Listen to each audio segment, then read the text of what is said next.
नमस्कार, मैं सुमित यादव। आप देख रहे हैं दा सुनामी। अखिलेश जी आजकल जो कथावाचक हैं उन पे बड़ा फायर हैं। कुछ दिनों पहले उन्होंने धीरेन्द्र शास्त्री के बारे में कहा था कि वो बहुत महंगे कथावाचक हैं और अंडर द टेबल पैसा लेते हैं।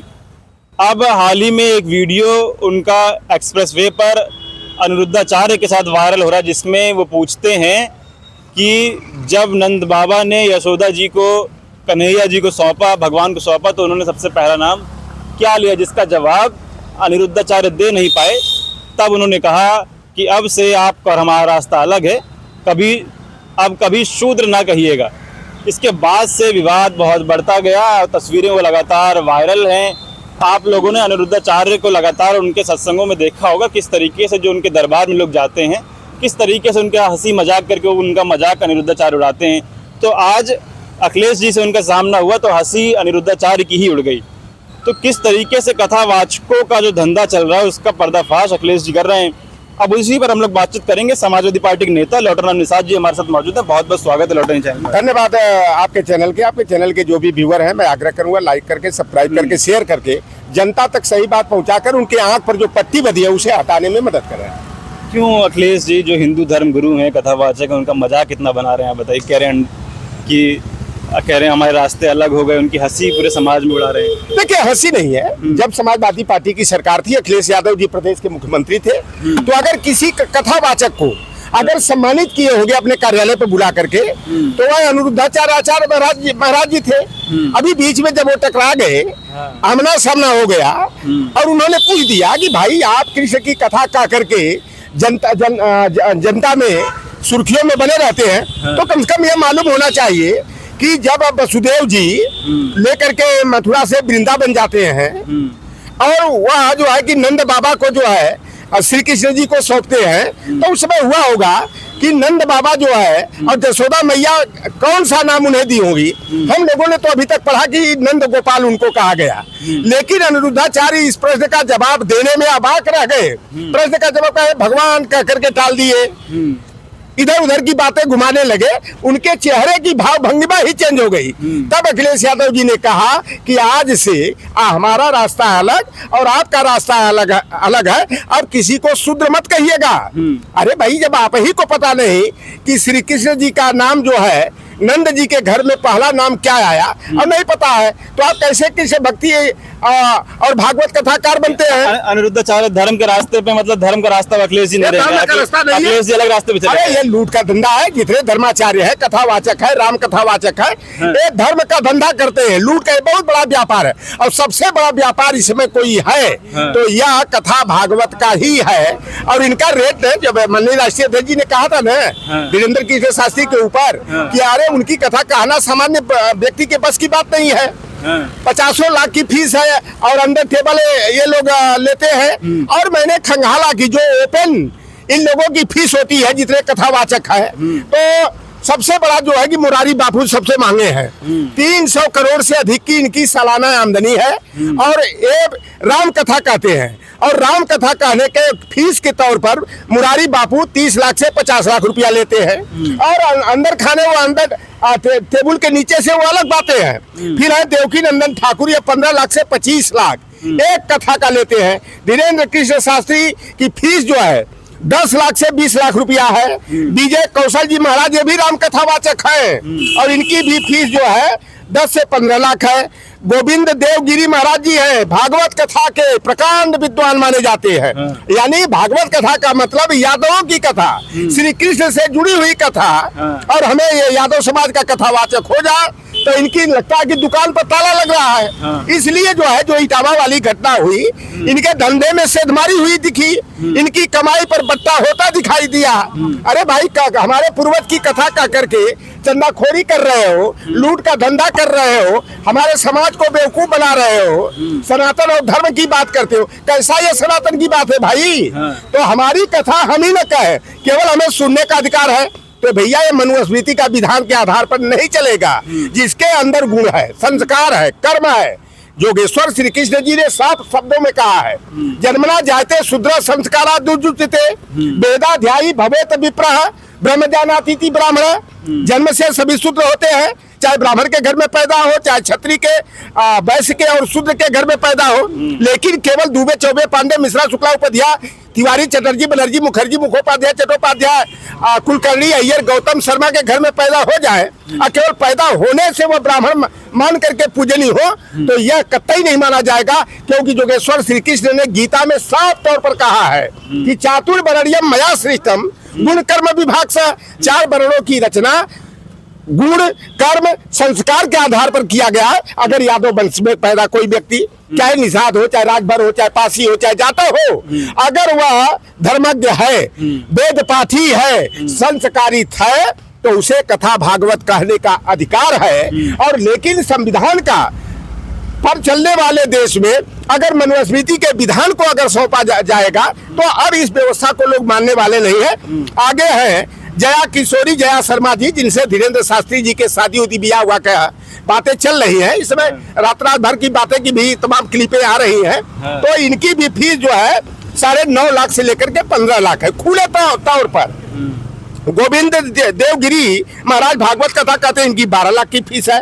पंडित प्रदीप मिश्रा जी शिव पुराण कथा का वाचन करते हैं, 8 लाख से 10 लाख ओपनिंग फीस है। अंडर टेबल अलग है, फिर नहीं है अभी। अरे वो भी पता, वो तो जो लगी जाता है, कम से कम करोड़ों रुपया का वो मामला चलता है। अनिरुद्धाचार्य जी महाराज जो है 10 लाख से 15 लाख की फीस लेते हैं एक कथा का। और देवी चित्रलेखा है, इनकी सबसे कम फीस है, इनका 1.5 लाख से 5 लाख की है। तो इस तरह और ये कम वाले हैं, कम। और हमारे समाज की एक लड़की का नाम सुने होंगे आप, जो है यामिनी साहू, जो उसके सामने जो है ये जया किशोरी उशोरी कुछ नहीं है, लेकिन बस अंतर यह है कि ये ब्राह्मण के घर में पैदा है, शर्मा ब्राह्मण के यहाँ। अब वो जो है कि साहू राठौर के घर में पैदा है, विद्वत्ता में इनसे कहीं बहुत आगे है। लेकिन वही ब्राह्मण समाज के लोगों ने, और ब्राह्मण समाज को सबको नहीं कहता, ब्राह्मणवादी, मनुवादी, जातिवादी तत्वों ने कहा कि तुम साहू हो, मुजरा तुम्हें करना चाहिए। कुछ बदतमीजों ने कहा कि कोठे पर जा करके नाच गाना करना चाहिए। इस तरह मेरे समाज की बच्ची का अपमान किया गया। और देविका पटेल का मामला आपने देखा होगा, जो जबलपुर की लड़की है, ये भी भागवत कथा कहती है, उसको भी तरह तरह के मनुवादियों ने जो है ओछी टिप्पणी करने का काम किया।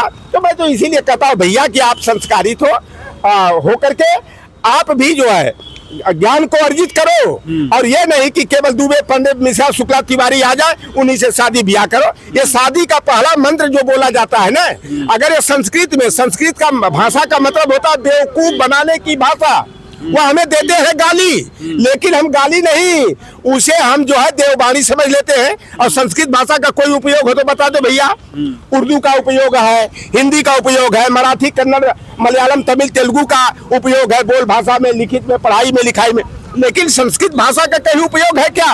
कहीं संस्कृत भाषा में कहीं ऑफिशियल कोई काम होता है क्या? कोडिंग के लिए काम आएगी संस्कृत, नासा में काम आएगी। वो गाली देने के लिए भाई, वो गाली देने वाली भाषा है कि आपको अगर विवाह का पहला ही मंत्र अगर सुन लेंगे तो आप लाठी डंडा, पाँव नहीं पूजेंगे, लाठी डंडा लेकर के जैसे आवारा सांड और भैंसा को खदेड़ा जाता है उस तरह आप खदेड़ने का काम करोगे। तो अब हम लोग भी उनकी बातों को पढ़ करके, जो हमारे पूर्वजों को गाली देने का काम करते हैं, लांछित अपमानित करने का काम करते हैं, तो अब हम लोग भी उन बातों को लेकर के हिंदी में उसका ट्रांसलेशन करके अपने लोगों को बताने का, जोड़ने और जगाने का काम करते हैं। सवाल ये है कि अनिरुद्धाचार्य और तमाम जितने कथावाचक हैं, चाहे रामभद्राचार्य हैं, चाहे देवकीनंदन ठाकुर हैं, वो अपनी कथाओं में वर्ण व्यवस्था का जिक्र कई बार करते हैं।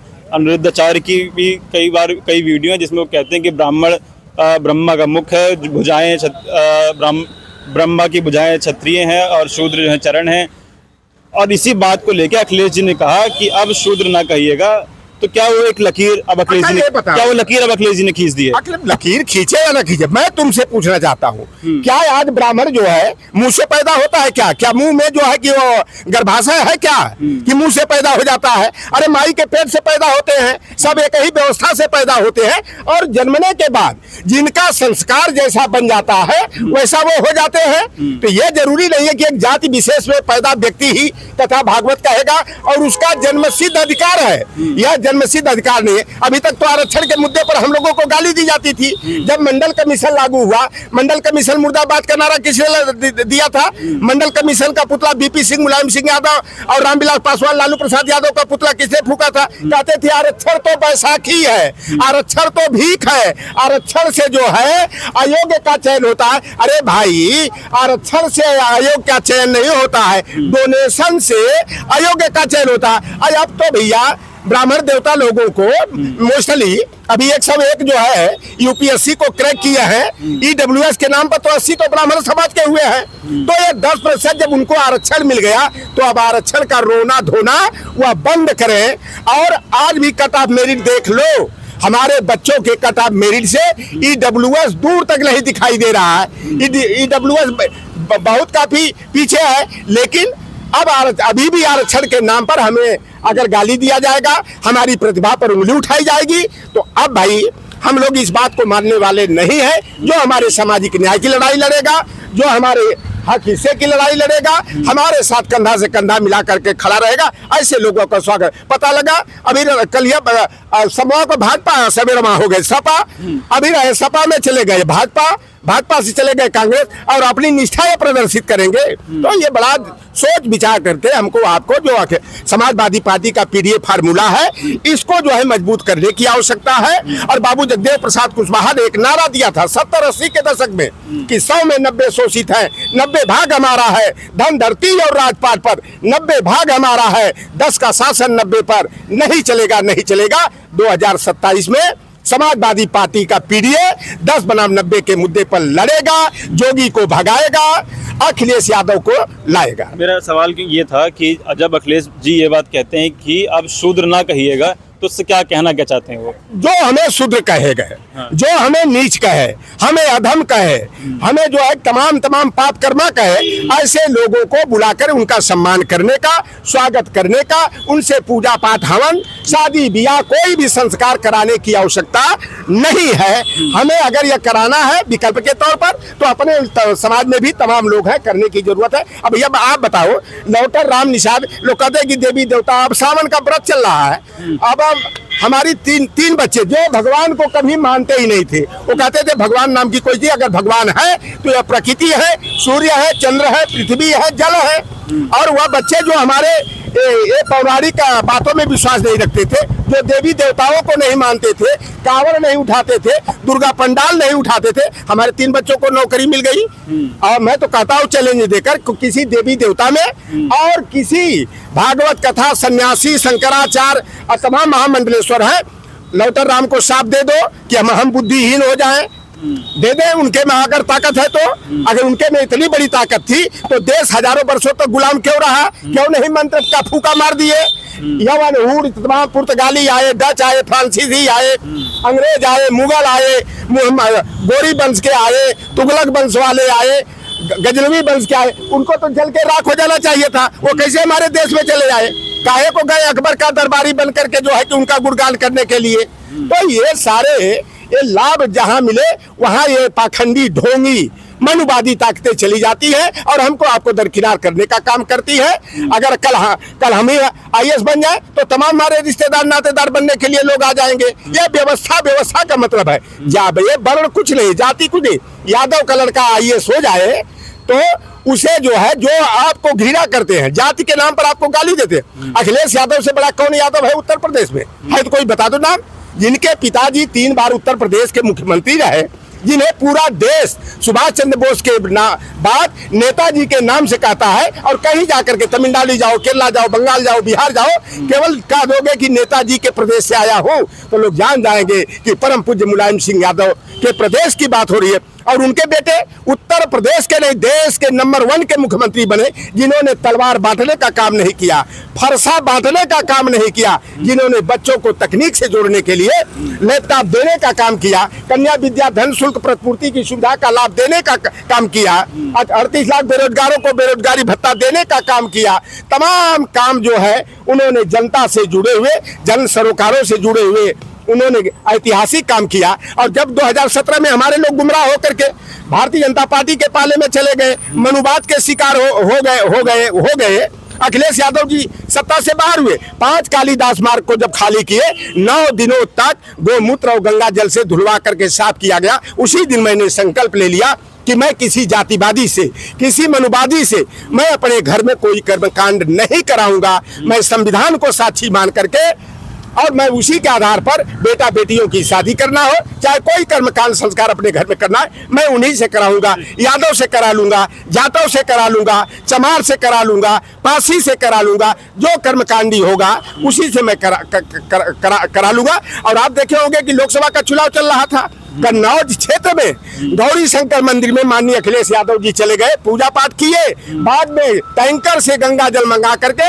और उसे जो है कि धुलवाने का काम किया गया, शुद्धिकरण कराया गया। और अभी तो भैया नया एक चल गया, शुद्धिकरण वाली सामग्री अलग आ गई। पहले गंगा जल और गोमूत्र को शुद्ध माना जाता था, अब ये तो गौण हो गया। अब क्या है, वो जो क्या नाम है, रेणु तिवारी, जयप्रकाश तिवारी जी की जो घरवाली है, जो कहती है ना कि जदवंशियों को जो है कि अभी तो सर मुंडन कराने की नहीं, चुटिया काटने की नहीं, इनकी गर्दन काटने की जरूरत है। और जदवंशियों की बहन बेटी बहुओं को सड़क पर नंगा घुमाया जाना चाहिए। तो इस तरह का बयान उनके मूत्र से शुद्धिकरण कराया गया। 2 कर्मकांडी जो यादव थे, तो आज इस तरह हो गया। तो भैया अब तो गंगा जल अपवित्र और रेणु तिवारी का मूत्र पवित्र है। चलिए ठीक, बहुत शुक्रिया। हम लोग बातचीत कर रहे थे लॉर्ड राम निषाद जी से। और अब सवाल ये है, क्योंकि ये जो मुलाकात अनिरुद्धाचार्य और अखिलेश जी की एक्सप्रेस वे पर हुई, उसके बाद से जो उन्होंने कहा कि आगे से अब शूद्र ना कहिएगा, तो क्या अब अखिलेश जी एक लकीर खींच के राजनीति कर रहे हैं? क्योंकि इससे पहले भी कई बार वो मनु की चर्चा, वर्ण व्यवस्था की चर्चा कर चुके हैं। कई बार कह चुके हैं कि अगर 5000 साल पहले मनु बाबा ना आए होते तो आप यादव, निषाद और ब्राह्मण ना हुए होते। तो इस बात की चर्चा कई बार अखिलेश जी करते हैं। आप लोग क्या सोचते हैं? अपनी राय कमेंट बॉक्स में दीजिएगा। फिलहाल ये वीडियो मैं खत्म कर रहा हूँ। आप लोगों से मुलाकात अगली वीडियो में होगी। जुड़े रहे हमारे साथ, तब तक के लिए नमस्कार।